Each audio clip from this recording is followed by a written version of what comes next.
Maligayang Pasko po sa inyong lahat. At ngayon po ay pinagdiriwang natin ng kapiyastahan ng Holy Innocents, Niños Inocentes. At mapupuna po natin na si San Jose po ay 2 beses lang natin natagpuan sa banal na kasulatan. At una po ay nung sinabihan siya sa panaginip ng Anghel Gabriel na huwag niyang iiwanan ang mahal na Birhen sapagkat ang magiging anak ni Layla lang ng Espiritu Santo. Alam niyo may pattern po eh. Sa dalawa pong instance ng si San Jose ay nagpakita at nagparamdam sa Biblia, ay ang una po ang ginawa ay nagpakita ang anghel. Pagkatapos magpakita, sasabihin ang mensahe ng anghel, at pagkatapos tutuparin ni Saint Joseph. Yun ang ginawa niya nung hihiwalayan sana niya pero hindi niya itinuloy. At ngayon naman po, sa araw din pong ito, ay nanaginip na naman po si San Jose at sinabihan siya na kailangang umalis kayo sapagkat ipapapatay ni Haring Herodes ang mga bata. Ganun na naman. Nagpakita ang anghel, sinabi ang mensahe, at pangatlo, tinupad ni Saint Joseph yung tagubilin. Bakit po ba galit na galit si Herodes? Sapagkat nga po yung pantas, kung maalaala po ninyo, sinugo niya yung 3 pantas. Nung nakita ang Panginoon, nabago ang buhay nila. They came to offer their gifts, but they came home gifted with the new life. Nag-iba na sila ng direksyon, hindi na nila binalikan si Herodes. Kaya windang si Herodes, kaya ang sabi niya, ipapatay ang lahat ng mga bata sa Bethlehem at sa kapaligid na syudad mula sa 2 taon pababa.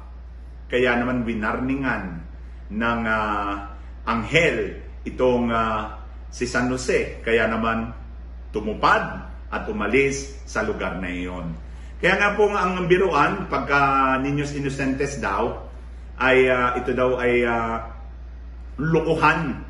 Pag ikaw daw ay nangutang, kahit hindi mo daw bayaran, sapagkat yan daw ay Niños Inocentes. Dahil niloko ng 3 pantas itong si Herodes.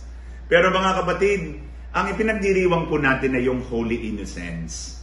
Yung pong mga bata pong namatay sa pananampalataya. They die even without speaking. They die because they offer their lives for the church.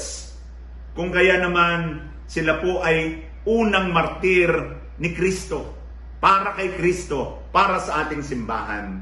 The seed of Christianity, the blood of the martyr is the seed of Christianity.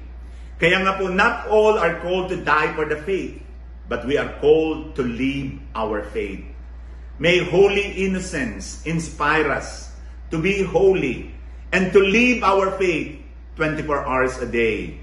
Na sana nga po, tayo po ay katulad din ni San Jose, tupdin natin ang kalooban ng Diyos. Hindi man po natin maintindihan.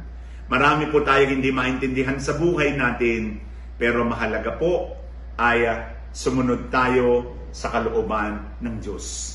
Si San Jose po, napakahalaga sa kanya ay ang pagsunod sa kalooban ng Diyos. Hindi na siya nagtanong na mahihirapan kami ron, mahirap ang buhay doon, may adjustment doon. Ang mahalaga para sa kanya is the security of the Holy Family and most especially the security of Jesus.